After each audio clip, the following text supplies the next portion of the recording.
Family dinner at my new condo tasted like metal tonight. Hi, I'm Melinda, the one who built without a safety net. That's all you need to know about me, for now. Mom leaned in, voice serrated. Give it to Britney or jail. Britney flicked her hair and sneered. You're useless, Melinda.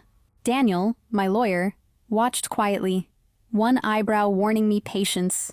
I laughed. The table jumped. Their certainty finally sounded cheap. I leaned forward, steady. The useless one isn't me. They forgot I keep receipts. And tonight I brought witnesses. They didn't know I'd brought the truth to dinner. Have you lived the golden child script and scapegoat ending? Tell me your moment of saying no in the comments. We grew up in a split level that split us too. One roof, two rules. Mine was earn it. Britney's was ask. She got Paris postcards. I got lectures about building character. Mom, Stephanie, called her gifted. Dad, Andrew, called me the responsible one. Translation: she deserved cushions. I deserved consequences and bills. At 16, I smelled like grease and fryer burns. Late shifts at the highway joint, counting quarters for gas. Britney posted recital photos in new Abercrombie every season. They clapped for pliés. No one noticed my blistered hands. College came like weather. Hard, relentless, no shelter for me. Community college first, then transfers stitched together with scholarships. 3 roommates in a room meant for 2 in mildew. Landlords raised rent. Roofs leaked onto my textbooks mid-storm. I stocked shelves at dawn and waited tables at dusk. Tips bought ramen, not spring breaks or concerts downtown. Family savings for potential sent Britney to a private university. Mom said she needed focus, so bills skipped her completely. When my laptop died, I borrowed library time and grit.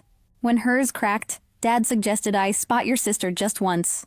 I learned to say no, then swallowed it for peace. I kept a notebook labeled emergency, not dreams. Every 10 mattered. 20 months later, it still felt one disaster from empty. Meanwhile, the family card paid for brunches and spa days. New handbags appeared on holidays while I brought the casserole. My help with groceries somehow became Britney's new winter coat. After graduation, I poured the notebook into a tiny coffee shop. Secondhand grinder, flickering sign, rent due on the 1st. Mornings started at 5. Nights ended counting milk caps. Customers trickled in. Equipment broke. I learned to fix everything. No safety net, no shortcuts, only cups and stubbornness. Whenever I mentioned the strain, Mom smiled. You're tough, Melinda. Dad nodded. Your sister just needs a little stability. Stability apparently meant my bank account with her name on it. Every compliment arrived with an invoice stapled underneath. They cheered the golden child. They leaned on the scapegoat. And I kept standing, because standing was all I knew. They called it family. I called it surviving the month. I should have known then. I mistook survival for love. I built my life the way I brewed coffee. Precise, patient. Year 1 was duct tape and burned milk. Rent due daily. I learned machines by their coughs. Customers by their footsteps. By year 3, lines curled to the door by sunrise. I kept expenses lean. Secondhand stools, local beans, handwritten signs. Profit wasn't pretty. It was steady and finally mine. I let myself imagine something radical.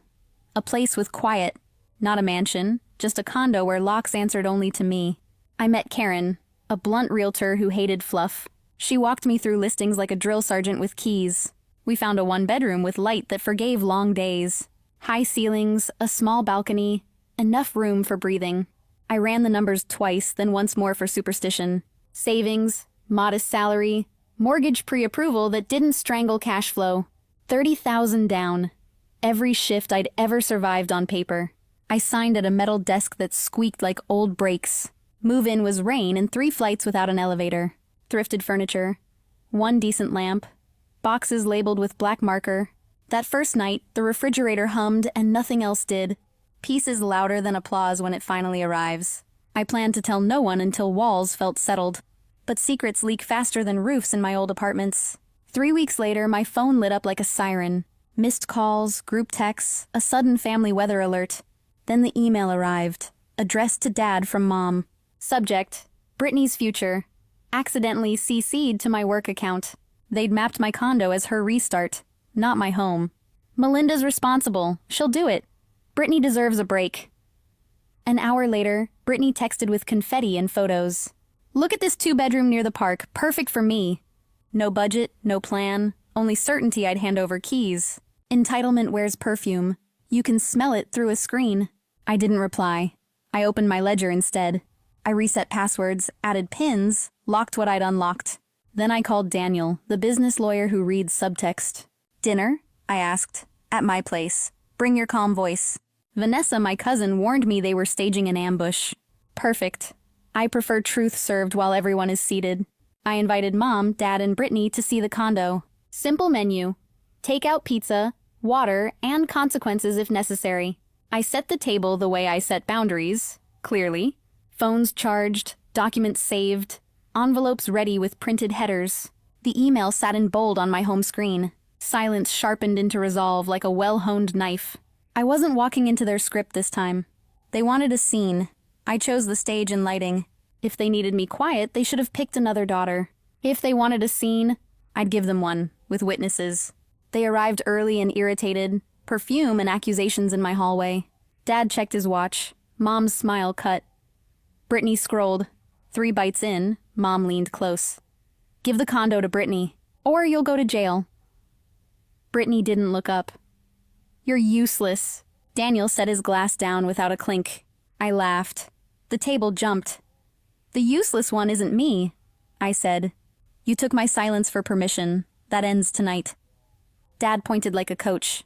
Family first, buy another. Family first, I echoed. Funny how that always means me. Or jail, Mom repeated, savoring the word. There is no jail, Daniel said. Refusing extortion isn't a crime. Fabricated threats are harassment. I slid my phone forward, brightness up. Subject. Britney's future. Mom's email. Melinda's responsible. She'll do it. They planned an ambush, I said, then called it love. Britney finally looked, color draining. That's out of context. Context is where you spend other people's paychecks, I said. Ledger screen, deposit, mortgage, insurance. Every line mine. Mom reached for the phone. I moved it 2 inches. Don't touch what isn't yours, I said. Soft, and it stung. Daniel set a printed copy beside the pepper flakes. Names underlined, timestamps highlighted. Dad tried orders disguised as kindness. Your sister needs stability. You're stable. Be generous. I am, I said. To myself, finally. Generosity without consent is theft with nicer packaging. Britney shifted to a plea. The city's brutal.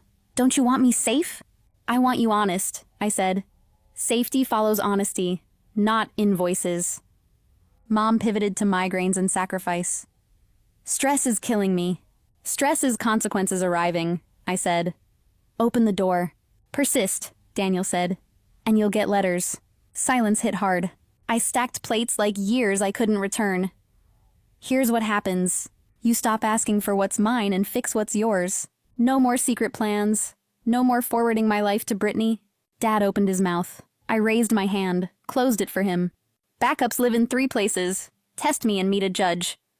Britney's phone buzzed. Attention left. Mom's voice went small. You'd do this to family? I'm doing it for family, I said, ending the scam. If love refuses truth, I choose truth first. Daniel stood. We're done here, unless you prefer letters. No one spoke. Takeout cooled. I walked them to the door, past a rack that held mine. At the threshold, Britney sparked once more. You'll regret this. I did, I said, for years. Not anymore. The door clicked. I leaned against it. Hum returning, receipts where I left them. Their plan required silence. I brought light and ink instead. They wanted my condo. Next, they'd learn I own the narrative. I didn't argue. I executed. First, I locked it down. New passwords, 2-factor everywhere, a PIN with my lender. I froze credit, set alerts, filed copies where I sleep. Daniel drafted a letter. Cease threats, retract claims, immediately. Certified mail, delivery receipts, paper beats whispers. Calls burst. Please, orders, bargains, rage. I let them ring. Silence is cheaper than explanations. Stephanie's voicemails swung from martyr to menace. Andrew tried corporate. Reconsider for Britney's sake. Britney, you ruined my life. Block. Vanessa brought coffee. Tell the truth once, she said. I posted a balcony photo, mine, caption. Earned every inch. Years of hustle. No apologies. Comments bloomed. Proud of you. Housewarming when? Then the screenshot. Subject line in 2 sentences. Names redacted. Timestamps visible. Clearing rumors. Shares climbed. Cousins DM'd. We had no idea. An uncle apologized for believing it. Silence from my parents' side grew heavy. Britney launched a fundraiser. Help me find my dream home.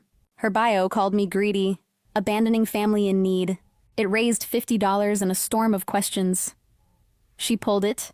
Accounts locked by evening. Daniel's letters landed. The air shifted. He cited harassment and bad faith threats. He attached the printout.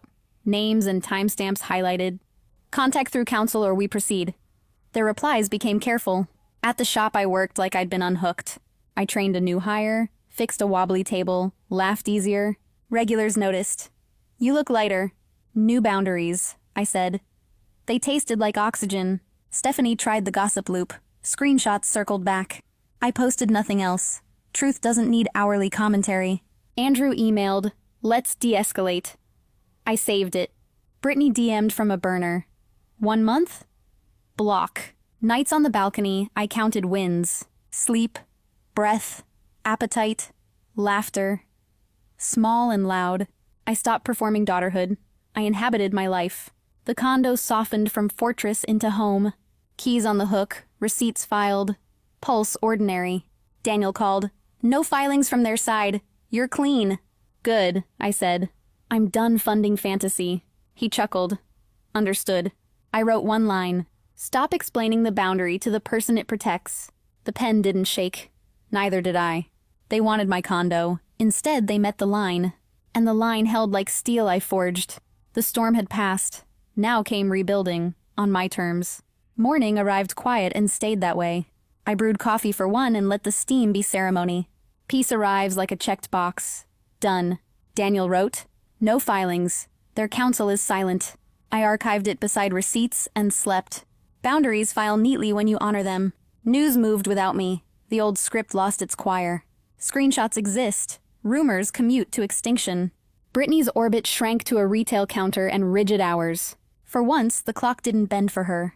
At home, the condo softened into life. I planted basil, ran without rehearsing arguments, remembered hobbies. The world stayed beautiful without my permission. The shop found a rhythm that didn't use my spine. My team learned the roast curve. I learned to rest. Kindness showed up that I didn't have to fund. Mom texted, "We miss you at dinner." I sat with it, clear-eyed, not cruel. Missing me isn't the same as respecting me. So I wrote rules that fit on a postcard. No money, no threats, no triangulation by text, no meetings without truth, no truth without consequence. Sometimes I replay the laugh that began the rupture. It wasn't mockery. It was oxygen after years underwater. I finally heard my voice, unedited and steady. Sundays, I cook for friends who knew me before the noise. We eat on the balcony and pass stories like salt. No roles to perform, no invoices attached. If Britney becomes honest, I can become generous. Until then, outcomes will do their job. I won't pay to protect a lie from its bill. Before saying goodbye, if this story touched your heart, please give it a like and share it with someone who needs to hear this today. Don't forget to subscribe for more true family betrayal stories. That reminds us we are stronger than we think. If you're carrying a house on your back, listen. You can set it down and still be good. Boundaries aren't betrayal. They maintain love that lasts. Choose truth and let love learn to reach it. Have you ever drawn a hard line with family? Tell me what changed after you did. Your map might help someone.